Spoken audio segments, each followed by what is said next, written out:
নমস্কার বন্ধুরা, সবাই কেমন আছেন? আমার রান্নাঘর ব্লগে সবাইকে স্বাগত। তো আজকে আমি বাচ্চাদের জন্য পটাটো ফ্রাই বানাচ্ছি। তো পটাটো ফ্রাই বানানোর জন্য বাচ্চাগুলো খুবই ভালোবাসে মুখরোচক খাবার খেতে। তো এর জন্য একটু পটাটো ফ্রাই বানাবো। তো এই যখন আমাদের মিষ্টু চুপটি মেরে কেমন বসে আছে স্নান টান করে, খুব দুষ্টু, খুব এত দুষ্টু বলার মতো না। দেখুন, এই তাকায় দিকে, এত দুঃখ। কিসের এত দুঃখ? এরকম মুখটাকে গুঁজে নিয়ে থাকতে হবে, শুধু কামড়াবে। তো চলুন পটাটো ফ্রাইটা বানাই, দেখবেন। চলুন, পটাটোর জন্য প্রথমে জল নিয়ে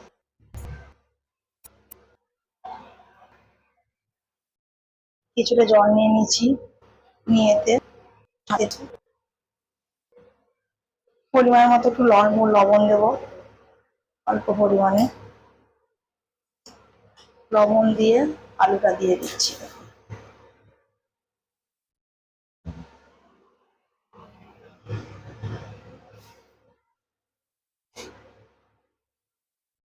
আলুটা এক ভাপ হবে, হালকা করে ঢাকা দিয়ে দেবো।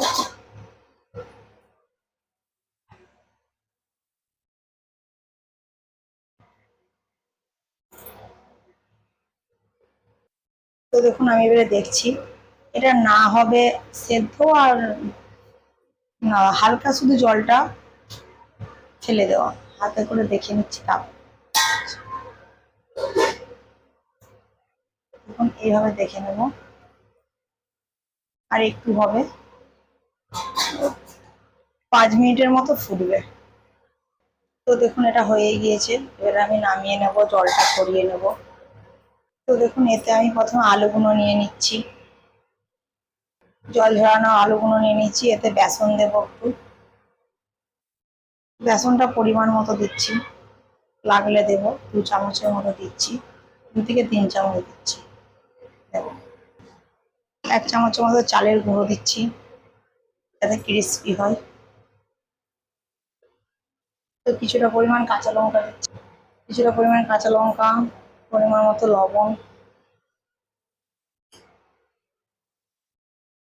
পরিমাণ মতো পরিমাণ মতো খাস সোডা দিচ্ছি, ক্রিস্পি হবে।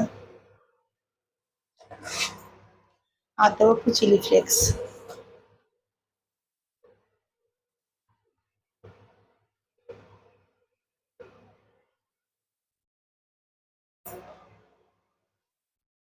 দিয়ে ভালোভাবে মাখবো, হাতে করে মাখছি।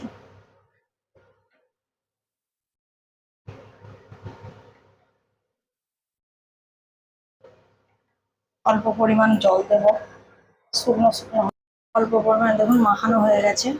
এরকম ভাবে মাখবেন, যেভাবে মেখেছি আপনারাও যদি বানান এইভাবে মাখবেন। আমি অল্প পরিমাণ ধনেপাতা অ্যাড করছি। দেখুন অল্প পরিমাণ ধনেপাতা অ্যাড করছি।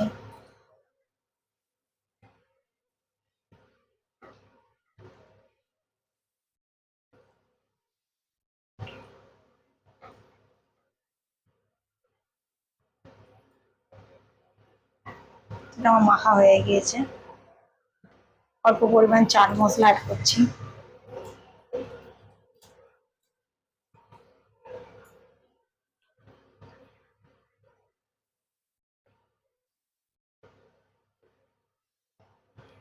এখন ভালোভাবে মাখা হয়ে গেছে। আমি একটা ফ্রাইং প্যান নিয়েছি, সাদা তেল নেবো এতে। তখন ভালোভাবে তেলটা হয়ে যাবে।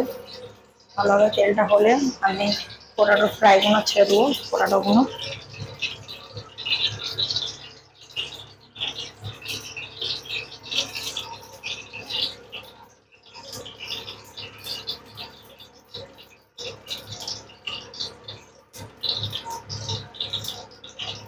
এইভাবে আমি পটাটোগুলো ছেড়ে দিচ্ছি।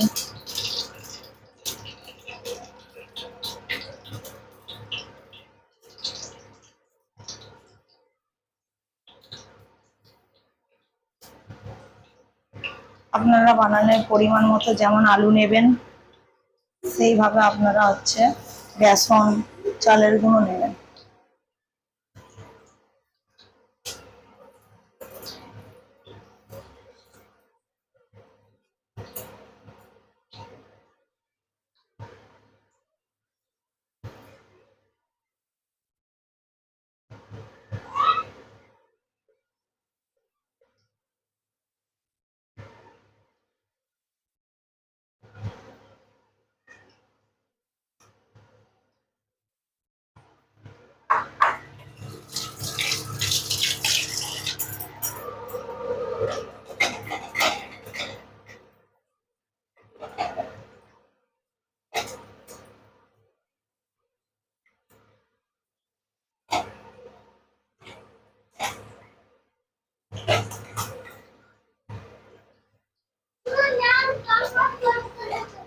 হ্যাঁ, কি আছে? তো এভাবে দেখুন ফ্রাই করবো।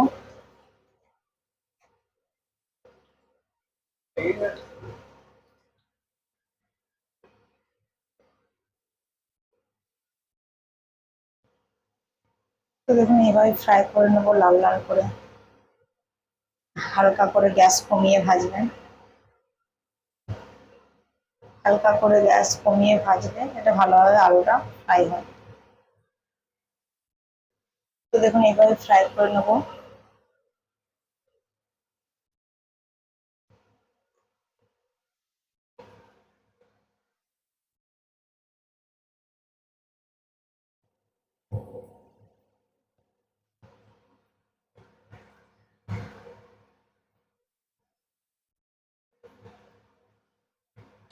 তো দেখুন এইভাবে ফ্রাই হলো আমার।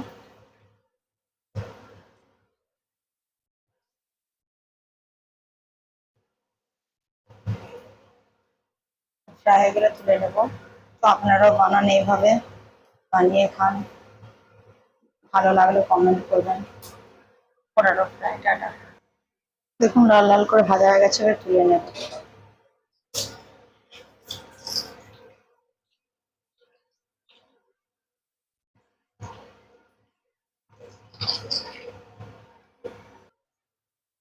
তো দেখুন আমার রেডি হয়ে গেছে পটাটো ফ্রাই।